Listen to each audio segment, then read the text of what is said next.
Hey everyone, just making a video today about Final Fantasy VII Remake.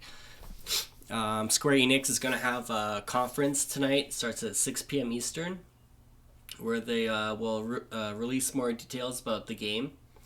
I'm really excited about the game. I remember playing the original Final Fantasy VII when I was 8 years old. It was an amazing game, one of my favorite games I ever played, and it's being remade to yeah, it's gonna be amazing. PlayStation 4, it's gonna be amazing. So I just want to go through um, do a breakdown. I've already seen the trailer a bunch of times, but we'll do like a breakdown. We'll put on mute. So this first piece here, where he comes up to the first reactor, it's basically the same as the cover art for Final Fantasy VII. So there's some homage there to the original. Um, this is the Shinra building. This is President Shinra. And I forget this guy's name. Oh, Haydn something? Or I'm not sure. I forget. It's a long time. But he looks good. They're hiding President Shinra a little bit there. Continue. Look at that. So I don't know if there's a jump button or if he's just he's locked onto the target. So when he attacks and it's an airborne, he jumps up. I'm not sure how that works, but that's pretty cool. It's very physics based. How his heavy sword is kind of propelling him. No, they're definitely taking their time making the game. Your long range. You probably want to have a long range player on your team. I think Yuffie is also long range. She has some long range weapons, or is there materia where you can be long range? I'm not sure if that's gonna be in the game though, because that doesn't really make sense in this case. But yeah, you're gonna want somebody like Barrett or someone with magic to do long range attacks. And you have the attack and square and overcharge. I think overcharge is like, you attack twice and you press triangle. It's like a combo. And then when you have your limit break, then the triangle turns into your limit break. I think that's how it's gonna work. You have to mash the buttons.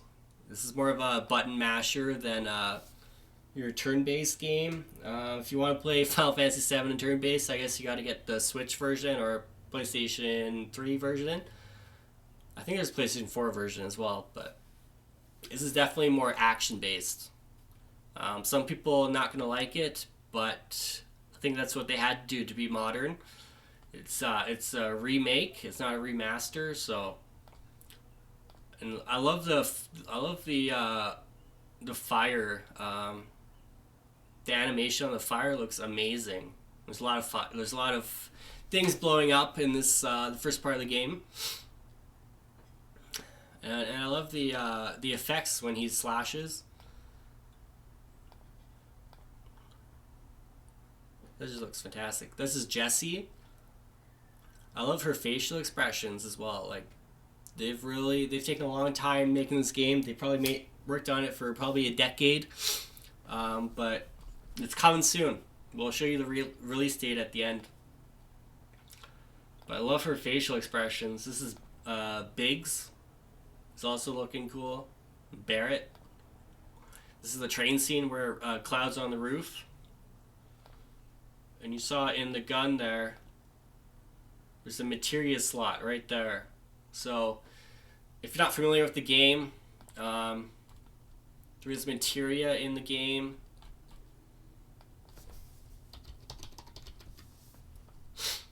So you slot in your materia in your weapon and in your accessory. So the green is magic. So that's pretty cool. That's Wedge in the background, and this is Jessie. Look at the detail on the sword. Like These are bullet holes. This is like slashing of enemy. How what he's sliced on this side. Like the detail is crazy. So this, I think this is a big shot. This is Barrett's first limit break. Basically like a rocket launcher. Like look at that damage. Huge damage. 793, 405, 820. So I think that's gonna be how you're gonna defeat enemies, is get your limit gauge up. They're taking pretty good damage. I believe in this game you only get your limit break when you take damage.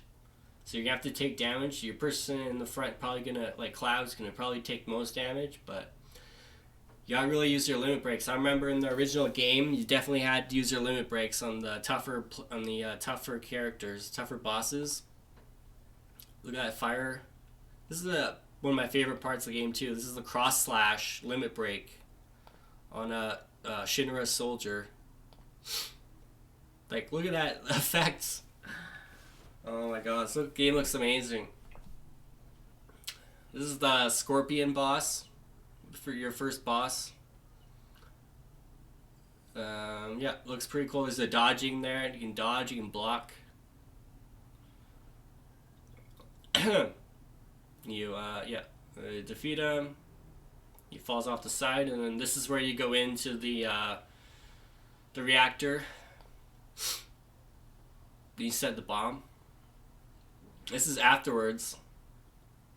So Biggs and Wedge have some regret over what they're doing because they're eco-terrorists. They're causing destruction of Shinra because Shinra is the antagonist in the game. And they're kind of doubting what they're doing. I think this is one of their first big things that they've done. So Biggs and Wedge in particular, he's really he's not sure what if they're doing the right thing. And then Cloud, Cloud is more stoic. He's like, yeah, whatever, I'm getting paid for this. Let's keep going. Jesse is more like Biggs and Wedge, more concerned about what they're doing. I love facial expressions. It's amazing. And we're gonna have English lip syncing. So in every other Final Fantasy game, it was Japanese, Japanese lips with English language. Now it's English with English lips. I think that's awesome. And Barrett looks sweet. He looks really tough. Look at the surgeries here. This is his right arm that has the gun on it. All these surgeries to get that in place. He just looks badass. This is Aerith and Cloud. Look at the facial expressions here. Look at the detailing on the screws. Aerith is scared. People think this is... people think there's something on her bracelet, but I think it's just a reflection. It could be materia, but I'm not sure what white material she would have at this point in the game. But she's scared. And look at the detailing on Cloud. Like, you can see another freckle. His eyelashes. The white of his eyes. Everything is, like, completely on point. On a made-up character. Like, this isn't anyone's face. If you do this for, like, a pro athlete or something in a sports game where you can, like, scan their face, that's one thing. But this guy's a completely made-up character. And... the detailing's unbelievable. So people are, they don't know what this is. It's something new to the game. It wasn't in the last game. But these ghouls, I think they're in the original game when you went to Nibelheim with Cloud and Sephiroth. There's like when you went to Nibelheim with Cloud, there was a